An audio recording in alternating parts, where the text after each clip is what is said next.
Hello નમસ્કાર દોસ્તો, social media આશ્રમની બપોર થઈ ગઈ છે અને બપોર થતાની સાથે ભોજન પ્રસાદીનો જેમ કહેવાય કે સમય પણ થઈ ગયો છે અને આપણી જોડે બહુ બધા મહેમાન ઉપસ્થિત છે. અહીંયા વન બાય વન બધાને મળે છે. શું નામ છે આપનું? મનુભાઈ.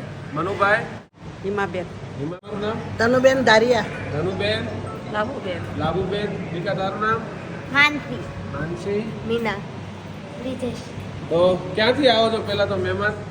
હું મુંબઈથી આવું છું. મુંબઈથી આવો છો તો કઈ રીતના તમે? વિરારથી આવું છું. વિરાર. વિડીયો જોઈને બધું જોઈને આવું છું.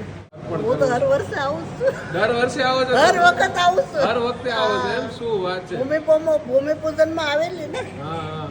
ભૂમિપૂજનમાં આવેલી ને આપણે 1 લાખ રૂપિયા દાન કર્યું હતું. જી જી, તમે 1 લાખનો સહયોગ પણ આપ્યો હતો. હા. તમને કેવું લાગે છે અહીંયા? બહુ મજા આવે છે. જ્યારે આવું ત્યારે અહીંયા હું આવું જ છું. મજા આવે ને બહુ. અહીંયા? તો વાંધો નહીં. અમને બહુ ખુશી મળે છે. આ લોકો બધા જમે છે તો જી જી જોઈ જી. જોઈને આનંદ આવે છે. પહેલાનો આશ્રમ ને હવેના આશ્રમમાં શું બહુ ફરક? મસ્ત બનાવ્યું. પેલા તો ઓલી બાજુ જમતા હતા, હવે તો અહીંયા આટલું સરસ થઈ ગયું છે.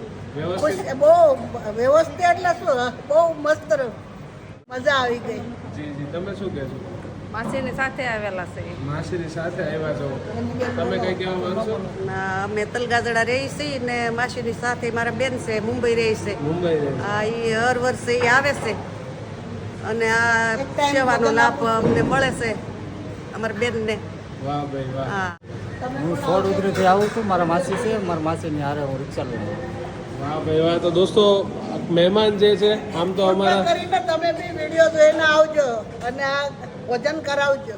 જી જી, ખુશી મળશે. Thank you thank you. તો મહેમાને કીધું એમ કે મુંબઈથી જ્યારે પણ અહીંયા ગુજરાત આવે એટલે આપણા સોશિયલ મીડિયા આશ્રમની મુલાકાત લે અને બધા જ પ્રભુજીઓને ભોજન પ્રસાદ આપે છે. અને ભૂમિપૂજન વખતે એમણે 1 લાખ રૂપિયાનો સહયોગ આપણા આશ્રમ માટે કરેલો અને એમના ફળ સ્વરૂપે ને તમારા બધાના એમ કહેવાય ને કે સહયોગથી આજે એટલો મોટો વિશાળ આશ્રમ આપણે ઊભો કર્યો છે અને અહીંયા બહુ બધા પ્રભુજીઓ અત્યારે આશ્રય લઈ રહ્યા છે અને મસ્ત મજાનું પોતાનું જીવન જે છે એ જીવી રહ્યા છે. અને તમારે પણ કંઈ પણ સપોર્ટ કરવો, જમણવાર માટે સપોર્ટ કરવો હોય તો નીચે કોન્ટેક્ટ ડિટેલ પણ આપેલી છે, જરૂરથી કોન્ટેક્ટ કરજો.